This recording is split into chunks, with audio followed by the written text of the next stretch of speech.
ساتواں خوش نصیب کون ہوگا؟ وَرَجُلٌ تَصَدَّقَ بِصَدَقَةٍ فَأَخْفَاهَا حَتَّى لَا تَعْلَمَ شِمَالُهُ مَا تُنْفِقُ يَمِينُهُ۔ وہ آدمی جو اللہ کے راستے میں صدقہ کرے، اتنا پوشیدہ صدقہ کرے کہ دائیں ہاتھ سے اگر کرے تو بائیں ہاتھ کو خبر بھی نہ ہو، یہ صدقہ اللہ کے ہاں نہایت ہی پسندیدہ ہے۔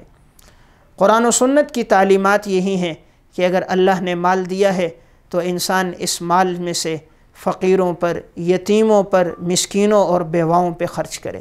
خصوصاً آج کے دور میں مہنگائی زیادہ ہے، غربت بڑھ چکی ہے، لوگوں کے پاس اتنا نہیں کہ وہ اپنے بچوں کو 2 وقت کا کھلا سکیں، تو اللہ نے اس دور میں اگر مال دیا ہے تو اپنے مال میں سے اپنے عزیز و اقارب پہ خرچ کریں۔ خود رسول اللہ صلی اللہ علیہ وسلم کی سخاوت کیسی تھی؟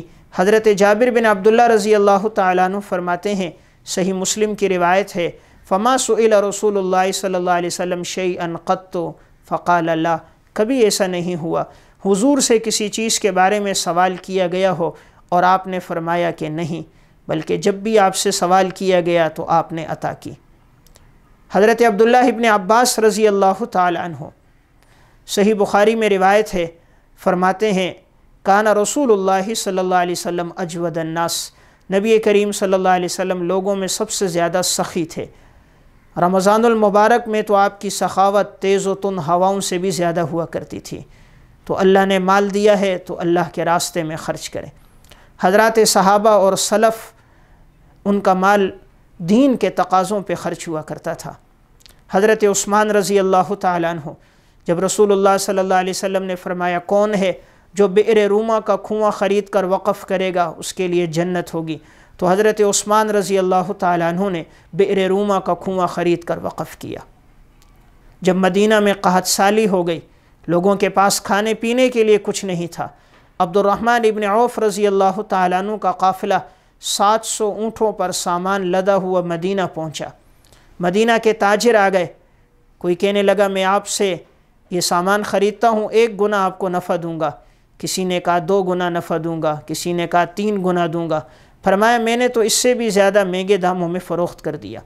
تاجروں نے کہا ہم سب یہاں موجود ہیں، آپ نے کس کے ہاتھ فروخت کیا ہے؟ فرمایا میں نے اللہ کے نام پہ دیا، اور من جاء بالحسنہ فلہ 10 امثالھا، اللہ تعالیٰ تو 1 کا 10 گنا کر کے واپس لوٹا دیتے ہیں۔ 700 اونٹوں پر سامان لدا ہوا تھا، عبد الرحمن ابن عوف نے سب مدینہ کے لوگوں میں مفت تقسیم کر دیا۔ یہ واقعہ علامہ ابن اسیر جزری رحمہ اللہ نے اسد الغابہ فی معرفت الصحابہ میں نقل کیا ہے۔ امام ذہبی رحمہ اللہ، متوفہ 748 ہجری کی کتاب ہے تذکرۃ الحفاظ، اس میں انہوں نے ام المومنین حضرت عائشہ صدیقہ رضی اللہ تعالیٰ عنہ کے حالات میں ایک واقعہ لکھا۔ حضرت امیر معاویہ رضی اللہ تعالیٰ عنہ کا دور خلافت تھا، انہوں نے بوریوں میں دراہم بند کر کے بھیجے اور ان کی تعداد 1,80,000 تھی۔ اتنی بڑی رقم جب حضرت عائشہ رضی اللہ تعالیٰ عنہ کو پہنچی، رمضان المبارک کا مہینہ تھا، اپنی خادمہ سے کہا کہ مدینہ کے لوگوں میں یہ اطلاع دے دو جس کو ضرورت ہے دراہم کی وہ مسجد نبوی میں جمع ہو جائے۔ تو اپنے غلاموں سے کہا یہ دراہم تقسیم کر دو۔ ظہر کی نماز کے بعد دراہم تقسیم کرنا شروع کیے گئے، مغرب کی نماز سے کچھ وقت پہلے تک 1,80,000 دراہم تقسیم کر دیے گئے۔ کیا سخاوت تھی ام المومنین کی۔ جب افطاری کا وقت قریب آیا تو ایک پلیٹ میں زیتون کا تیل تھا، چند دانے کھجوروں کے تھے اور 1 گلاس پانی تھا۔ ام المومنین نے اپنی خادمہ سے کہا کیا اس کے علاوہ اور کچھ افطاری میں نہیں ہے؟ تو خادمہ نے کہا اگر آپ 2 درہم چھوڑ دیتی تو ہم بھی کوئی چیز خرید لیتے افطاری کے لیے۔ حضرت عائشہ نے فرمایا اللہ کی قسم مجھے تو اپنے بارے میں یاد ہی نہیں رہا۔ کیا سخاوت تھی، جتنا مال تھا وہ سب ہی اللہ کے راستے میں لوٹا دیا۔ تو 7واں خوش نصیب وہ ہے جسے اللہ نے مال دیا ہو اور وہ اللہ کے راستے میں خرچ کرے۔ امام ابو نعیم اصفہانی رحمہ اللہ، متوفہ 430 ہجری کی کتاب ہے حلیۃ الاولیاء، اس میں انہوں نے عبداللہ ابن عمر رضی اللہ تعالیٰ عنہ کے حالات میں واقعہ ذکر کیا۔ حضرت عبداللہ ابن عمر کو حضرت امیر معاویہ رضی اللہ تعالیٰ عنہ کے دور میں ایک شخص نے 4,000 دراہم ہدیے میں بھیجے۔ اور ایک اور شخص نے 4000 دراہم، اور ایک شخص نے 2000 درہم، اور ایک جھالر والی چادر ان کو بھیجی گئی۔ 10,000 دراہم ان کو یہ بھیجے گئے تھے۔ انہوں نے وہ دراہم لیے اور مدینہ کے فقراء میں تقسیم کر دیے۔ اگلے دن جب دیکھا گیا عبداللہ ابن عمر اپنے جانور کے لیے چارہ ادھار خرید رہے ہیں، تو ایک شخص ان کی خادمہ کے پاس آیا اور کہا جب اتنی بڑی رقم ان کو ہدیے میں ملی ہے تو یہ جانور کے لیے چارہ ادھار کیوں خرید رہے ہیں؟ تو ان کی خادمہ نے آگے سے جواب دیا کہ ان کو جتنی رقم دی گئی تھی انہوں نے وہ ساری رقم فقراء میں خرچ کر دی، اپنے پاس ایک درہم بھی نہیں چھوڑا۔ اب ان کے پاس اتنا بھی نہیں تھا کہ اپنے جانور کے لیے چارہ خرید سکے۔ تو یہ وہ لوگ تھے جن کو اللہ نے مال دیا تو انہوں نے وہ مال اللہ تعالیٰ کی دین کی نشر و اشاعت میں خرچ کر دیا۔ یہی عبداللہ ابن عمر ہے، حلیۃ الاولیاء میں ہے۔ ان کی اہلیہ کے پاس پیغام آیا کہ آپ عبداللہ ابن عمر کا خیال نہیں رکھتی ہیں، دن بدن کمزور ہوتے جا رہے ہیں۔ ان کے اہلیہ نے بتلایا کہ میں تو خیال رکھتی ہوں اور ان کے لیے اچھی چیز بناتی ہوں، لیکن عبداللہ بن عمر جب گھر آتے ہیں راستے میں جو فقراء ہوں، یتیم مسکین ہو ساتھ لے کر آتے ہیں تو وہ فقراء سب کھانا کھا جاتے ہیں، عبداللہ بن عمر خود ان میں سے کچھ نہیں کھاتے، کھانا انہی کے سامنے رکھ دیتے ہیں۔ اس لیے آئے دن ان کی صحت گرتی جا رہی ہے۔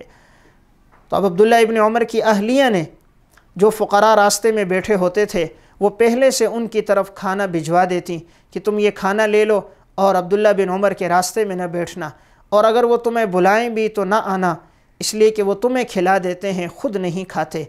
اب ایک دفعہ ابن عمر آ رہے تھے، راستے میں کوئی فقیر نظر نہ آیا، جب کھانے کے لیے بیٹھے تو کہا جب تک کوئی فقیر میرے ساتھ نہیں ہوگا، کوئی یتیم اور مسکین نہیں ہوگا تو میں کھانا نہیں کھاؤں گا۔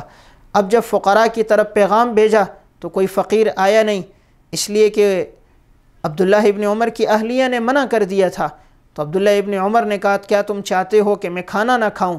تو اس دن عبداللہ بن عمر نے کھانا ہی نہیں کھایا کہ جب تک کوئی یتیم و مسکین میرے ساتھ دسترخوان پہ نہیں ہوگا تو میں کھانا نہیں کھاؤں گا۔ تو ابن عمر نے کھانا ترک کر دیا۔ تو یہ وہ لوگ تھے جنہیں اللہ نے مال دیا تو انہوں نے وہ مال اللہ کے راستے میں خرچ کر دیا۔ حضرت طلحہ بن عبید اللہ رضی اللہ تعالیٰ عنہ، ان کا واقعہ امام طبرانی رحمہ اللہ نے المعجم الکبیر میں اور امام منذری رحمہ اللہ نے الترغیب والترہیب میں ذکر کیا ہے۔ حضرت طلحہ بن عبید اللہ کی گھر والی کا نام ہے سعدہ رضی اللہ تعالیٰ عنہ۔ ایک دفعہ طلحہ بن عبید اللہ ان کے پاس آئے تو کچھ پریشان تھے۔ گھر والی نے پوچھا کیوں پریشان ہو؟ کیا میری وجہ سے آپ کو تکلیف پہنچی ہے؟ کہا نہیں، تم تو بہت نیک خاتون ہو، تمہاری وجہ سے تکلیف نہیں پہنچی۔ کہا پھر رنجیدہ کیوں ہو؟ کہا میرے پاس رقم زیادہ ہو گئی ہے، اب سوچ رہا ہوں اس رقم کا کیا کروں۔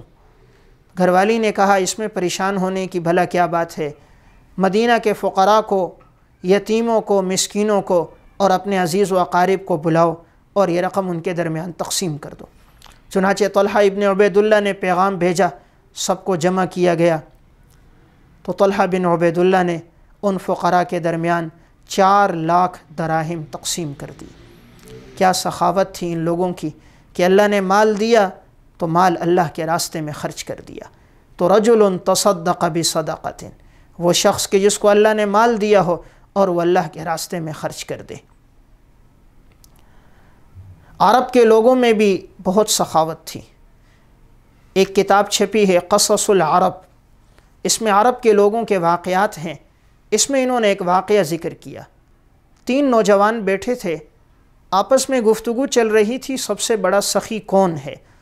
ایک نے کہا سب سے بڑا سخی عبداللہ بن جعفر ہے، دوسرے نے کہا سب سے بڑا سخی قیس بن سعد ہے، اور تیسرے نے کہا سب سے بڑا سخی عرابہ اوسی ہے۔ جب یہ الجھنے لگے تو کسی نے کہا الجھو نہیں، جو جس کو بڑا سخی کہہ رہا ہے اس سے جا کر مانگے، جو زیادہ دے گا تو معلوم ہو جائے گا وہی شخص سب سے بڑا سخی ہے۔ اب جس نے کہا تھا عبداللہ بن جعفر سب سے بڑے سخی ہیں وہ ان کے پاس گیا۔ عبداللہ ابن جعفر رضی اللہ تعالیٰ عنہ اب سواری پر بیٹھنے کے لیے تیار تھے، منزل کی طرف جانے کے لیے، تو اس شخص نے کہا میں غریب ہوں، فقیر ہوں، مسافر ہوں، کچھ میرے ساتھ تعاون کرو۔ عبداللہ ابن جعفر نے کہا یہ میری سواری ہے اور میرا ارادہ تھا آگے کی طرف جانے کا، لیکن تم نے اللہ کے نام پہ سوال کیا ہے، جاؤ یہ سواری، اور اس سواری پر 2000 دینار ہیں، اور اس تھان میں کچھ جوڑے ریشم کے ہیں، کچھ خرچہ بھی ہے، کچھ زاد راہ بھی ہے، یہ سب لے جاؤ۔ چنانچہ وہ شخص وہ پوری سواری ساز و سامان کے سمیت لے کر آیا۔ دوسرا شخص جس نے کہا تھا قیس بن سعد سب سے بڑا سخی ہے، وہ اس کے گھر گیا۔ دروازے پر جب دستک دی تو قیس بن سعد سو رہے تھے۔ ان کی خادمہ جاگی، پوچھا کیسے آنا ہوا؟ کہا میں فقیر ہوں، مسافر ہوں، کچھ اللہ کے نام پر تعاون کرو۔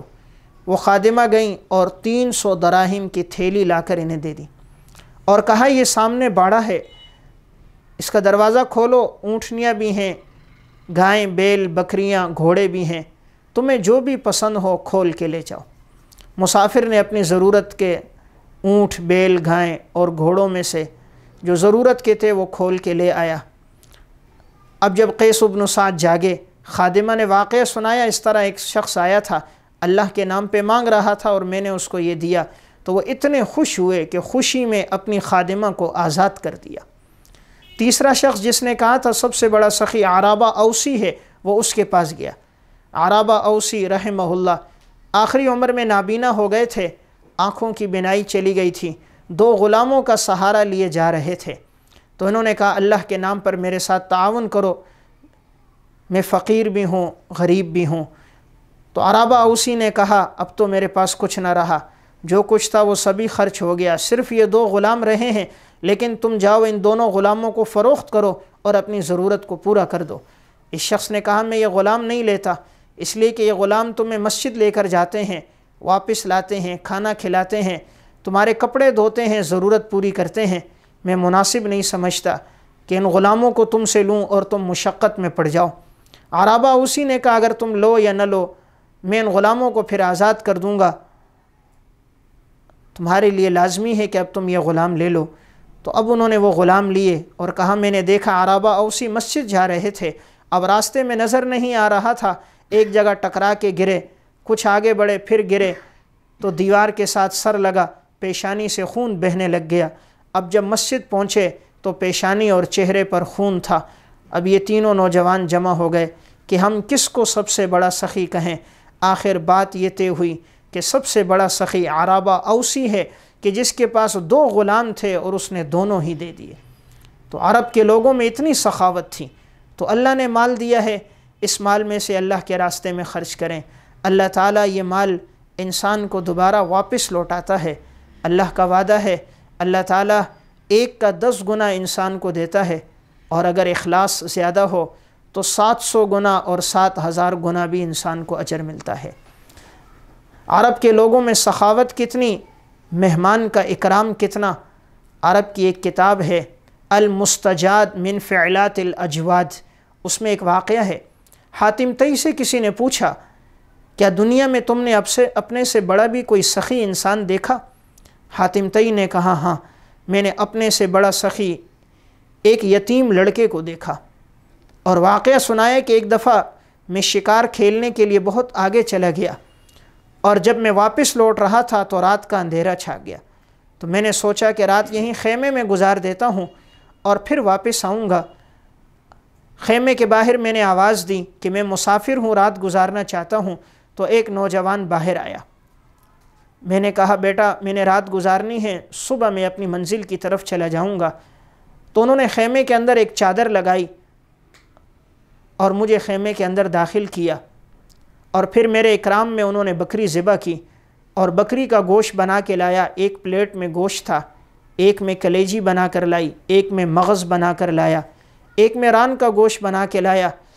جب حاتم طئی کے سامنے رکھا، حاتم طئی کہتے ہیں جب میں نے مغز کھایا تو مجھے بہت پسند آیا، تو میں نے کہا یہ مغز بہت لذیذ ہے۔ وہ نوجوان باہر گیا، جو 9 بکریاں تھیں انہیں بھی ذبح کر دیا، اور ہر بکری کا مغز نکالا، پکا کر 9 پلیٹوں میں لے کر آ گیا۔ جب میرے سامنے رکھا میں نے پوچھا یہ کہاں سے آیا؟ تو وہ نوجوان مسکرا گیا۔ حاتم طئی کہتے میں نے وہ مغز کھایا، مغز کھانے کے بعد جب میں باہر نکلا میں کیا دیکھتا ہوں، سارے خیمے کے ارد گرد خون ہی خون بکھرا ہوا ہے۔ تو میں نے پوچھا یہ خون کس چیز کا؟ جب میں آیا تھا تو یہ خون نہیں تھا۔ تو اس نوجوان نے کہا آپ نے کہا تھا مجھے مغز بہت پسند ہے، تو یہ عرب کے ہاں بہت بڑی گالی ہے کہ مہمان کو ایک چیز پسند ہو اور میزبان کے پاس موجود بھی ہو اور میزبان مہمان کے سامنے اسے پیش نہ کرے۔ کہا یا سبحان اللہ اتستطیب شیئا املکہ فابخل علیک ان ذلک علی العرب لسبۃ قبیحۃ، یہ تو عرب کے ہاں بہت بڑی گالی ہے۔ تو حاتم طئی کہتے ہیں میں اس سے بڑا متاثر ہوا کہ اس نوجوان کے پاس 10 بکریاں تھیں اور اس نے 10 کی 10 میرے لیے ذبح کر دی۔ تو جب صبح ہوئی حاتم طئی اسے اپنے ہاں لے کر گیا اور حاتم طئی نے اسے 10,000 درہم دیے، 300 بکریاں دیں، 100 گائیں دیں اور 100 گھوڑے دیے۔ کسی نے کہا سخی تو تم زیادہ ہو، تم نے اتنا دیا۔ کہا نہیں، میں نے تو اپنے سارے مال میں سے تھوڑا سا دیا، لیکن اس یتیم کے پاس جو کچھ تھا اس نے سب کچھ میرے لیے خرچ کر دیا۔ تو عرب کے لوگوں میں اتنی سخاوت تھی۔ تو 7واں خوش نصیب وہ انسان ہے کہ جس کو اللہ نے مال دیا ہو اور وہ اللہ کے راستے میں خرچ کرے۔ تو اگر اللہ نے مال دیا ہے یہ مال خرچ کریں، اللہ رب العزت یہ مال انسان کو واپس لوٹا دیتا ہے۔ حافظ ابن کثیر رحمہ اللہ نے تفسیر ابن کثیر میں ایک واقعہ ذکر کیا ہے، من ذا الذی یقرض اللہ قرضا حسنا کے ذیل میں، کہ جب قرآن کریم کی آیت نازل ہوئی کون ہے کہ جو اللہ کو قرض حسنہ دے گا؟ تو ایک صحابی تھے حضرت ابو الدحدہ رضی اللہ تعالیٰ عنہ، یہ اپنے باغ میں گئے۔ ان کا باغ مدینہ کے باغوں میں ایک بڑا باغ تھا جس میں 600 سے زائد کھجور کے درخت لگے ہوئے تھے۔ جب یہ باغ کے پاس پہنچے انہوں نے اپنی گھر والی کو آواز دی، اے ام دحدہ باہر آؤ۔ ان کی گھر والی باہر آئیں، پوچھا کیا ہوا؟ کہا میں نے یہ باغ اللہ کے راستے میں قرض دے دیا ہے، قرآن کریم کی آیت نازل ہوئی ہے اور میں نے یہ باغ نیت یہ کی ہے کہ میں اللہ کے راستے میں دیتا ہوں۔ گھر والی خوش ہو گئی، کہا تم نے بہت خوب فیصلہ کیا ہے۔ اب یہ میاں بیوی دونوں آئے حضور کے پاس اور کہا یا رسول اللہ، قرآن کریم میں اللہ نے فرمایا کون ہے جو قرض حسنہ دے؟